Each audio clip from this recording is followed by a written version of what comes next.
Hi, this is Drew Jones of Drewsguitarshop in Seattle, Washington, and this is going to be a pretty short video showing you how I go about cleaning up tuners before putting them back into guitars.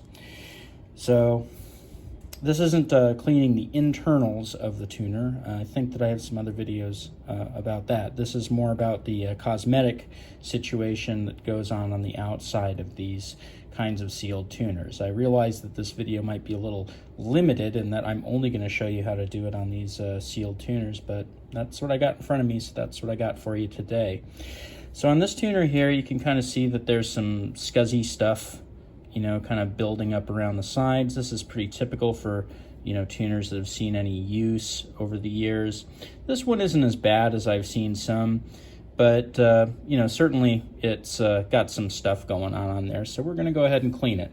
The same advice that I'm giving in this video would apply also to tuners that have more of a mess going on.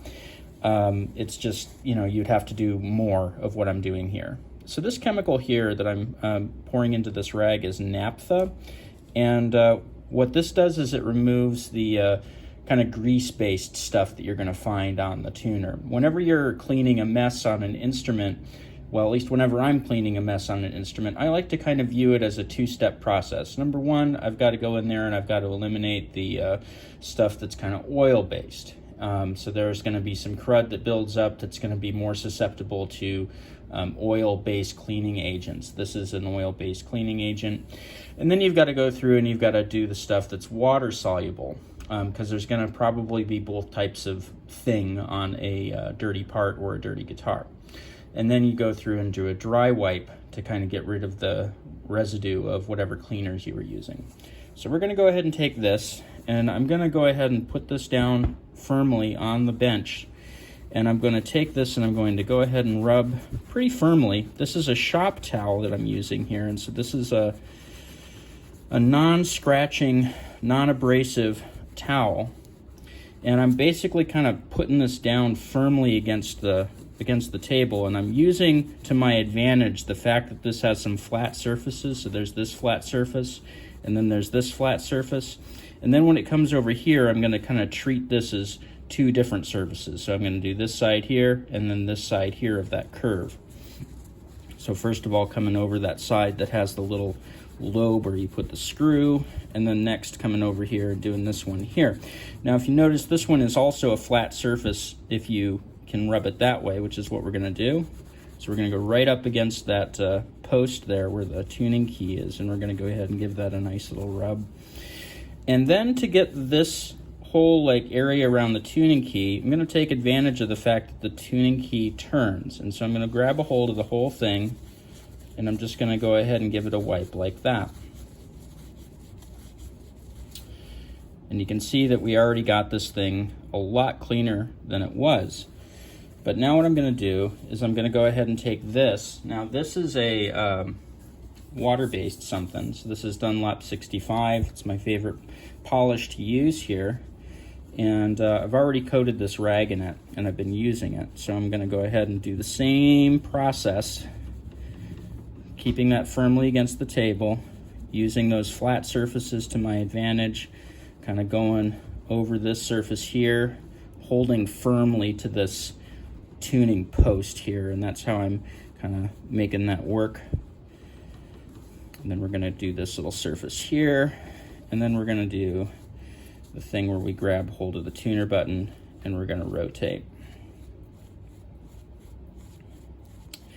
And then after that, you know, everything will be pretty clear, but I do want to get the residue from all of that stuff that we just did kind of off of the tuner, just because in a lot of cases, guitar polishes aren't necessarily meant for cleaning metal parts. And so even though I'm pretty confident that that's not going to do a whole lot of damage to this chrome finish, I still want to make sure that I don't leave it on the chrome finish because it wasn't designed for it.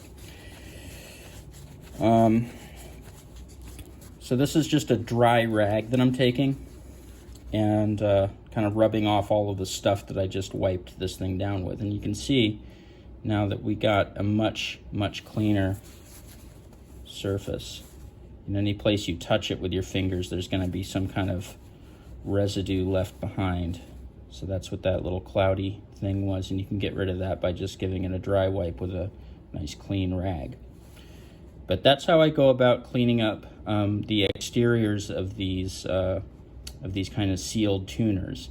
If you don't have a locking tuner and you have this back surface to take care of, I would recommend just going ahead and placing it down firmly and treating that as another flat surface that you can kind of bear down a little bit on. Now keep in mind that if you do that on one of those sealed tuners that has one of those little caps on the end, those caps are press fit pieces of metal and they are kind of thin.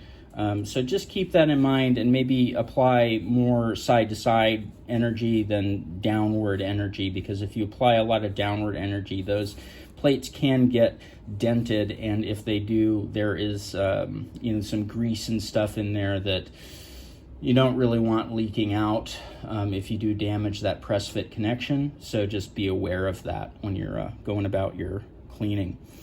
Anyway, this has been Drew Jones of Drew's Guitar Shop in Seattle, Washington. If you found this video entertaining and helpful, please link it around to friends who may also find it entertaining and helpful. If you feel like kicking me a few bucks for this, there's a link to my Ko-Fi and my Patreon in the description of the video. Also in the description of the video, you'll find a link to my Reverb page where I sell some stuff, even some old tuners that I've pulled off of other guitars. And you'll find a link to my website that has my pricing information and my contact information, as well as a page that I wrote on caring for stringed instruments. If you go to my price page and you click on any of the hyperlinks under fretwork, you'll come to the new page that I wrote, basically covering everything you could possibly want to know about fretwork, stainless steel, gold Evo, compound radius stuff, going fretless, any of that stuff is in there. And if it's not in there, let me know what you have a question about, because I would like to add it to that page. I'm trying to be thorough. Anyway, this has been Drew Jones of Drew's Guitar Shop in Seattle, Washington. Thank you for watching.